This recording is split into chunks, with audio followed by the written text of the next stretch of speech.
তারা ভারতে যাওয়ার পরে ভারতে আশ্রয় নিয়েছে, ভারত তাদেরকে গ্রেফতার করবে, ফেরত দিবে, মেরে ফেলবে, অন্য দেশে পাঠিয়ে দিবে, নাকি পালক পুত্রের মতো পেলে পুষে রাখবে, এটা ভারতের সমস্যা। কিন্তু এরা যখন বর্ডারটা ক্রস করে, ভারতের বর্ডারে ঢোকার আগে তো বাংলাদেশের বর্ডারে এরা ছিল, তখন কেন বাংলাদেশের বর্ডারের কোনো লোক এটাকে নিয়ন্ত্রণ করতে পারলো না, তাদেরকে গ্রেফতার করা গেল না? বিশেষ করে এত বড় একটা ঘটনার পরে স্বাভাবিক আমরা জানি যে বর্ডারগুলোতে অনেক বেশি রেড অ্যালার্ট থাকে। এই প্রশ্নটা করতেই হবে। সেক্ষেত্রে আমাদের এই সন্দেহটা কি খুব অমূলক যে বাংলাদেশের সরকারের কোনো না কোনো অংশের, আমি বলবো না পুরো অংশের, কোনো ধরনের পৃষ্ঠপোষকতা ছিল কিনা না এই হাদি হত্যা চেষ্টার প্রয়াসের মধ্যে? এই প্রশ্নগুলো কিন্তু যৌক্তিকভাবে আগামীতে আসবে এবং কোনো একদিন দিন ফিরলে আমরা জানি তদন্তে বেরিয়ে আসবে যে হয়তো কোনো গোয়েন্দা সংস্থা বা বিশেষ কোনো সংস্থা বা সরকারের বিশেষ কোনো উপদেষ্টার ইঙ্গিতে এই কাণ্ডগুলো হলেও হতে পারে। এই কমিশন বা ভারতীয় দূতাবাস ঘেরাওয়ের একটা কর্মসূচি ঘোষিত হয়েছে। এই ভিডিওটা আপনারা যখন দেখছেন ততক্ষণে হয় এই কর্মসূচিটি পালিত হয়ে গেছে অথবা কয়েক ঘন্টার মধ্যে এটা পালিত হবে। অবশেষে অরিন্দম কহিলা বিষাদে ভারতীয় দূতাবাস ঘেরাওয়ের এই কর্মসূচিতে আমি খুবই এক্সাইটেড, খুবই আনন্দিত, খুবই তৃপ্ত এবং দুই হাত তুলে এটাকে সমর্থন দিচ্ছি। কেন এটা বলার আগে একটা গল্প আপনাদের সাথে শেয়ার করতে চাই। এক কৃষক প্রতিদিন ঘরে ফিরে তার বউকে পিটায়। তো মাইট দেওয়ার পরে তারপরে বউ কিছুক্ষণ কান্নাকাটি করে ভাত দেয়, ততক্ষণে লোকটা যায় গিয়ে গোসল টোসল করে এসে ভাত খায়। এটা ছিল তাদের দীর্ঘদিনের রুটিন। তো একদিন ঘটনাটা ঘটলো, লোকটা বাসায় এসে বাড়িতে ফিরে আর বউকে পিটায় না, সে বিভিন্ন কাজকর্ম করছে, এটা করছে, বউ সামনে দিয়ে খালি ঘুরঘুর করে। তো লোকটা হঠাৎ করে জিজ্ঞেস করলো যে কি ব্যাপার, তুমি দেখা যায় খালি বারবার ঘুরঘুর করছো, কিছু বলবা? বউ তখন মুখ ঝামটা দিয়ে বলল, মারলে মাইরা দাও, গোসল করতে যাব। মানে তুমি যদি মারতে হয় তাহলে মাইর দিয়ে দাও, কারণ এটা তো রুটিন। তারপরে বউটা গোসল করতে যাবে। ভারতের অবস্থাটা হচ্ছে তাই, এবং আমার ধারণা যে তারাও অপেক্ষা করছে যে মারলে মাইরা দে, তারপরে গোসল করতে যাব। কারণ দীর্ঘদিন ধরে, বিশেষ করে গত 1.5 বছর ধরে প্রতিদিন যেভাবে 7 সিস্টারকে খেয়ে ফেলবে এবং ধ্বংস করে ফেলবে বলে অপেক্ষা করে, মানে বারবার আমরা সরকারি দলগুলো থেকে, সরকারি দলের নেতারা হুমকি দিয়ে যাচ্ছেন। আমার ধারণা সেই 7 সিস্টার্সের লোকজন যারা ভারত থেকে বিচ্ছিন্ন হতে চাচ্ছেন, তারা অধীর আগ্রহে বলছেন, ভাই কবে তোমরা আমাদেরকে মুক্ত করে দিবে?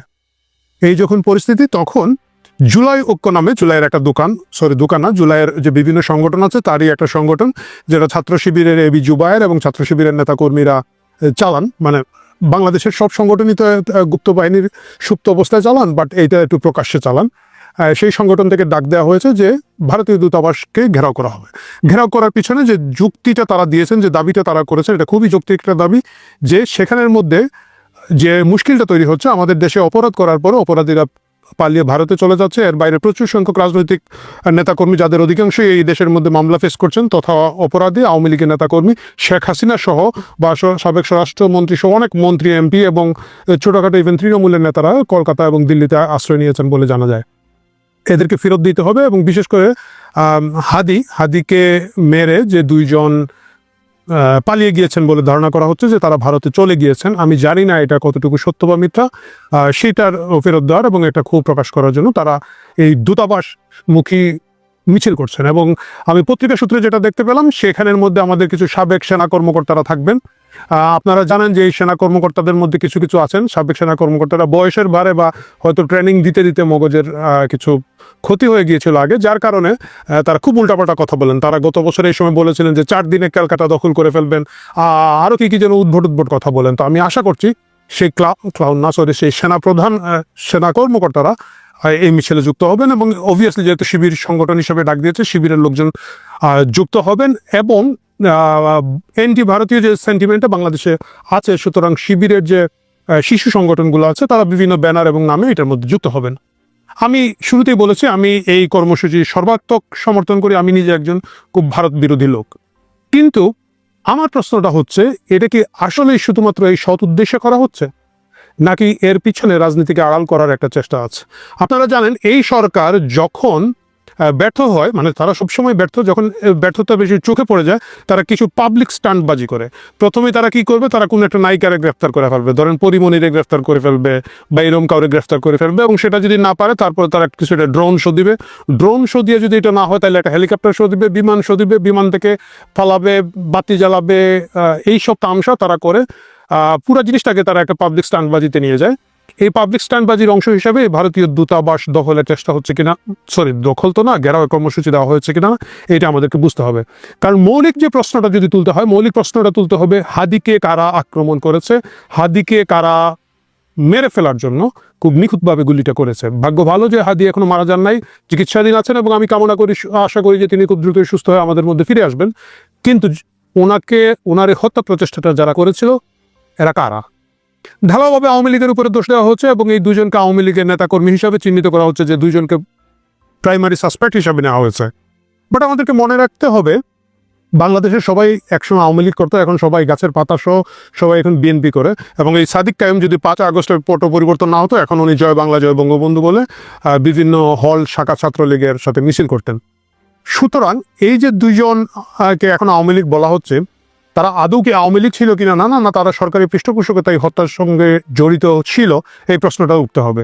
কারণ আমাদেরকে মনে রাখতে হবে, এরা কিন্তু অনেকগুলো অস্ত্র সহ ব্যাংক না একটা কি যেন ডাকাতি করতে গিয়ে উত্তরা ধরা খেয়েছিল, একটা প্রতিষ্ঠান ডাকাতি করতে গিয়ে। এবং তারা কখন এটা করেছিল, যে 5 আগস্টের পরবর্তী 90 দিনের মাথায়, যখন এই সব ধরনের ডাকাতি এবং মববাজিরা, আমাদের এখনকার যারা সরকারি নেতারা আছে তারা এবং তাদের পৃষ্ঠপোষকতায় এনসিপি বৈষম্য বিরোধী ছাত্র এইসব মুখোশের আড়ালে এই লুটপাট মবতন্ত্র চলছিল। সেই সময় এই লুটপাট এবং ডাকাতি করতে গিয়ে দুইজন ধরা গিয়েছে। এবং আমরা দেখেছি বিভিন্ন জায়গায় যখন এই ধরনের ধরা খায়, হান্নান মাসুদরা থানা গিয়ে ছুটিয়ে নিয়ে এসেছেন, নেগোসিয়েশন করে নিয়ে এসেছেন। এই কেসটাতে যেটা হয়েছিল, র্যাবের কাছে ধরা খাওয়ার পরে তাদেরকে হয়তো ওইখান থেকে থানা থেকে ছুটিয়ে আনার কোনো ভিডিও আমরা দেখি নাই, কিন্তু পরবর্তীতে তারা খুব দ্রুত জামিন পেয়ে গিয়েছেন। আপনারা জানেন যে বাংলাদেশের একেবারে সাধারণ সাংবাদিক যারা আছেন, একেবারে যদি আমি বলি শাকিল রূপাসহ অসংখ্য সাংবাদিক, অসংখ্য অ্যাক্টিভিস্ট, সাধারণ লোকজন, কোন একালে আওয়ামী লীগ করতো, ছাত্রলীগ করতো, বা সে না করলে তার নানা করতো, বা নানার পাশের বাড়ির লোকটা করতো, এরা গ্রেফতার হয়েছে এবং এদের কারো জামিন হচ্ছে না। সেই জায়গায় অস্ত্রসহ এই দুটো লোক গ্রেফতার হওয়ার কিছুদিন পরেই কিভাবে জামিন পেয়ে গেল? কারণ ডক্টর ইউনূসের এই জঙ্গি মুক্তিকরণ কর্মসূচি যেটা 5 আগস্ট থেকে পরিচালিত হচ্ছে, আমরা জানি যে বাংলাদেশের যত চিহ্নিত জঙ্গি ছিল, যত চিহ্নিত সন্ত্রাসী ছিল, কিলার ছিল, তাদের সবগুলোকে ধাপে ধাপে এরা ছেড়ে দিয়েছে, ছেড়ে দিয়ে তাদের একটা মাসল পাওয়ার গেইন করেছে। সেই মাসল পাওয়ারের অংশ হিসাবে এই দুজনকে ছেড়ে দেওয়া হয়েছিল কিনা না, এটা একটা যৌক্তিক প্রশ্ন রয়েই গেল আমাদের মনের মধ্যে। এবং সেই নেগোসিয়েশনের কোনো অংশ ছিল কিনা না এই কিলিং মিশন, এই প্রশ্নটা আছে। কেন আছে? এই লোকগুলো ঢাকা শহরে একটা কাণ্ড ঘটিয়ে কিভাবে ভারতে চলে গেল, যদি এই দাবি সত্য হয়ে থাকে, এই প্রশ্নটা উঠতে হবে। সরকারি কোনো গোয়েন্দা সংস্থা, সরকারি কোনো সংস্থার সংশ্লিষ্টতা ছাড়া নির্বিঘ্নে ঢাকা শহর, ঢাকা হচ্ছে বাংলাদেশের একবারে সেন্ট্রাল, এখান থেকে একেবারে চলে গেল। কিভাবে চলে গেল? পুরো রাস্তা তাদেরকে কেউ ধরতে পারলো না। এবং আমাদের সীমান্ত রক্ষীরা কি করছে, আমাদের সীমান্ত ম্যানেজমেন্ট কি হচ্ছে, এই প্রশ্নটা আমাদেরকে তুলতে হবে। তারা ভারতে যাওয়ার পরে ভারতে আশ্রয় নিয়েছে, ভারত তাদেরকে গ্রেফতার করবে, ফেরত দিবে, মেরে ফেলবে, অন্য দেশে পাঠিয়ে দিবে, নাকি পালক পুত্রের মতো পেলে পুষে রাখবে, এটা ভারতের সমস্যা। কিন্তু এরা যখন বর্ডারটা ক্রস করে, ভারতের বর্ডারে ঢোকার আগে তো বাংলাদেশের বর্ডারে এরা ছিল, তখন কেন বাংলাদেশের বর্ডারের কোনো লোক এটাকে নিয়ন্ত্রণ করতে পারলো না, তাদেরকে গ্রেফতার করা গেল না? বিশেষ করে এত বড় একটা ঘটনার পরে স্বাভাবিক আমরা জানি যে বর্ডারগুলোতে অনেক বেশি রেড অ্যালার্ট থাকে। এই প্রশ্নটা করতেই হবে। সেক্ষেত্রে আমাদের এই সন্দেহটা কি খুব অমূলক যে বাংলাদেশের সরকারের কোনো না কোনো অংশের, আমি বলবো না পুরো অংশের, কোনো ধরনের পৃষ্ঠপোষকতা ছিল কিনা না এই হাদি হত্যা চেষ্টার প্রয়াসের মধ্যে? এই প্রশ্নগুলো কিন্তু যৌক্তিকভাবে আগামীতে আসবে এবং কোনো একদিন দিন ফিরলে আমরা জানি তদন্তে বেরিয়ে আসবে যে হয়তো কোনো গোয়েন্দা সংস্থা বা বিশেষ কোনো সংস্থা বা সরকারের বিশেষ কোনো উপদেষ্টার ইঙ্গিতে এই কাণ্ডগুলো হলেও হতে পারে। এই প্রশ্নগুলো তদন্ত সাপেক্ষ এবং আগামীতে দেখা যাবে। ফিরে আসছি ভারতীয় দূতাবাসকে ঘেরাওয়ের কর্মসূচিতে। ভারতের বিরুদ্ধে বাংলাদেশ একটা সেন্টিমেন্ট আছে, খুবই যৌক্তিক সেন্টিমেন্ট আছে, এবং সেই সেন্টিমেন্টের কারণ যে সীমান্ত হত্যা আছে এবং বিভিন্ন কাহিনী আছে। কিন্তু এটাকে যেভাবে ফুলিয়ে ফাঁপিয়ে এই সরকার ব্যবহার করছে, এখানে তাদের রাজনৈতিক অসাধুতার একটা প্রশ্ন এসেছে। আমার কথা হলো, ভাই একেবারে 7 সিস্টারকে শান্তিতে থাকতে দিব না, ডক্টর ইউনূস থেকে শুরু করে হাসনাত আব্দুল্লাহ, সরকারের প্রতিটি স্তরের লোকজন এটা বলেছেন। ভাই করে ফেলেন, অন্তত এই কাজটা করে রেখে আপনারা যান, তাহলে তো বুঝবো যে একটা ভালো কাজ করছেন, 7 সিস্টার মুক্ত করেছেন। প্র্যাকটিক্যালি কি করছেন, কি কর্মসূচি আপনাদের, কিভাবে করবেন, একটু ভেঙে বলেন, আমরাও চেষ্টা করি এটার মধ্যে শরিক হতে। আর যদি সেটা না পারেন, এই বাকুয়াজি করে মানুষের ইমোশনাল সুরসুরি দিয়ে যে ফোকাস সরিয়ে নেওয়ার চেষ্টা, এই রাজনৈতিক অসাধুতাটা বাদ দেন।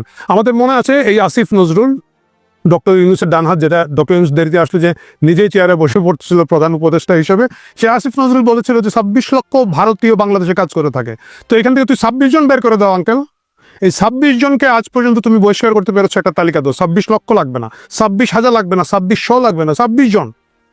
তারা পারে নাই, কিন্তু কারণ বাস্তবে এই জিনিসটার অস্তিত্ব ছিল না। কিন্তু এই যে ইমোশনের খেলা খেলার জন্য, আবেগের খেলা খেলার জন্য তারা বিভিন্ন সময় এই ধরনের হাইপ তুলে জনগণকে বিভ্রান্ত করেছে, মূল ইস্যু থেকে চোখ সরিয়ে নেওয়ার একটা চেষ্টা চলেছে।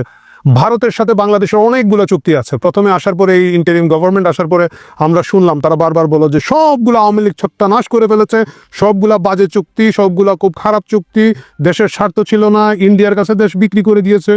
আমি একমত। কোন কোন চুক্তি আপনারা বাতিল করেছেন গত কবে থেকে আপনারা আছেন? 1.5-2 বছর তো হয়ে গেছে, 1.5 বছরের মতো হয়ে যাচ্ছে। আপনারা কোন কোন চুক্তি বাতিল করেছেন এটা সরকার আমাদেরকে হিসাব দেন।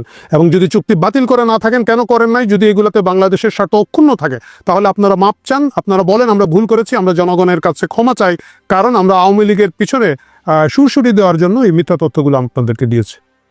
প্রিয় দর্শক, আসুন আমি আপনি সকলে মিলে, ভারত আমাদের 3 দিকের প্রতিবেশী, তারা আমাদেরকে বিভিন্নভাবে নির্যাতন করে, বিভিন্নভাবে টর্চার করে, সীমান্তে কিলিং করে, ব্যবসা বাণিজ্যে খুবই আনস্টেবল সিচুয়েশন, তারা আমাদের পণ্য নিতে চায় না, তাদের পণ্য আমাদের কাছে পুশিং করতে চায়, তারা সীমান্তে তাদের নাগরিক পর্যন্ত আমাদের কাছে পুশিং করে, সীমান্তে তারা গুলি করে, বিভিন্ন ধরনের নির্যাতন তারা মানে আমাদের সাথে আন্তর্জাতিক পর্যায়ে করে থাকে। আমি পানি বন্টনের কথা তো আর নাই বললাম, বছরের পর বছর ধরে, যুগের পর যুগ ধরে আমাদেরকে তারা ন্যায্য হিস্যার পানি দিচ্ছে না।